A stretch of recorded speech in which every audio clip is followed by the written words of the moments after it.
उत्तर प्रदेश में दुर्गा पूजा के सार्वजनिक आयोजन पर रोक लगा दी गई है।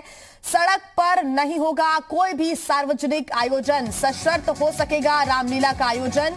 रामलीला मंचन में भी अधिकतम 100 दर्शक ही हो सकेंगे। कोविड गाइडलाइंस का पालन करना होगा और उसके साथ ही रामलीला हो सकेगी। नियमों का उल्लंघन करने पर कार्रवाई भी की जाएगी। तमाम जो गाइडलाइंस है उनका पालन करना होगा।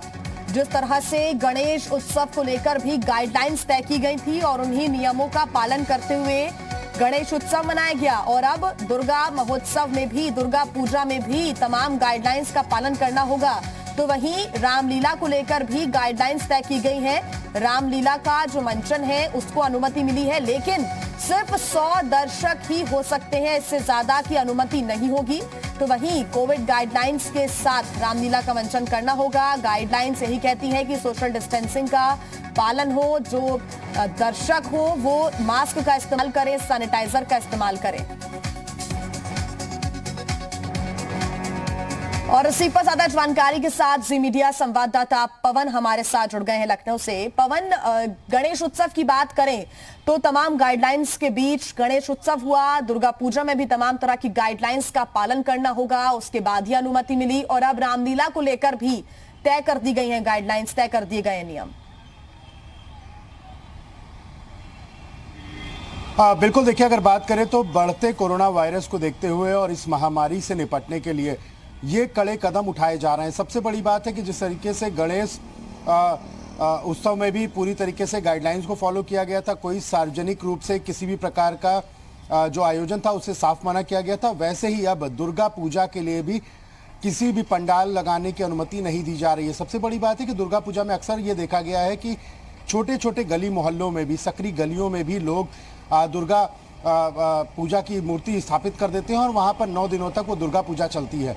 भीड़ बहुत ज़्यादा होती है, लोग अपने घरों से बाहर निकलते हैं, लेकिन उस भीड़ को रोकने के लिए और उन्हें इस बीमारी से बचाने के लिए ये सख्त जो आदेश है ये पारित किया गया है। मुख्यमंत्री योगी आदित्यनाथ ने पारित किया है और उन्होंने ये भी कहा है कि रामलीला का मंचन ज़रूर होगा, लेकिन रामलीला के मंचन में 100 से ज़्यादा लोग नहीं बैठेंगे।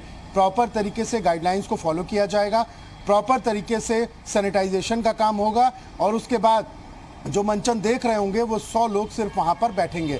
यानी कि गणेश पूजा और जैसे गणेश पूजा पर रोक थी, वैसे ही कहीं ना कहीं दुर्गा पूजा पर पूरी तरीके से रोक लगा दी गई है। और अब गली मोहल्लों में और बाहर जिस तरीके से ये होता था, ये इस तरीके से अब आयोजन नहीं किया जाएगा, यानी कि पूरी तरीके से रोक है।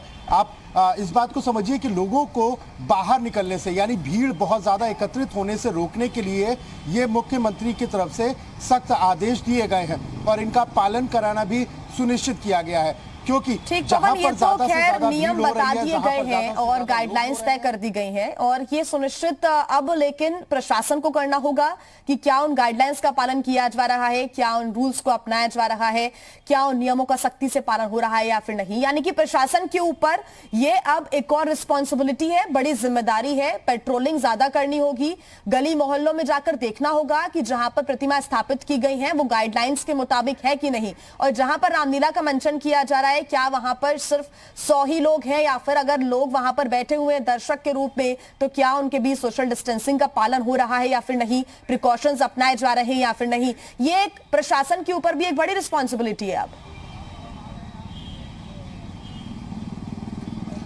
बिल्कुल, देखिए, कहीं ना कहीं अगर बात करें तो उत्तर प्रदेश में सबसे ज्यादा जो पूजाएं होती हैं इनकी ज्यादा नेताओं से लोगों ने इसे बिल्कुल जोड़ रखा है। और जब इस तरीके के त्योहार, इस तरीके के व्रत और पूजा आती है तो लोग कहीं ना कहीं उत्साह के साथ इसमें बढ़ चढ़कर हिस्सा लेते हैं। लेकिन अभी कोरोना वायरस का जो प्रकोप है वो लगातार बढ़ता जा रहा है और लोगों को उससे बचाने के लिए प्रशासन को एक छोटे छोटे लेवल पर भी ये निर्देश दिए गए हैं कि वो जाकर गली मोहल्ले में भी जांच करें और साथ ही साथ लोगों को अगर प्रतिमा स्थापित करनी है तो वो अपने घर में स्थापित करें और वहां पर वो उस पूजा पाठ का पालन करें।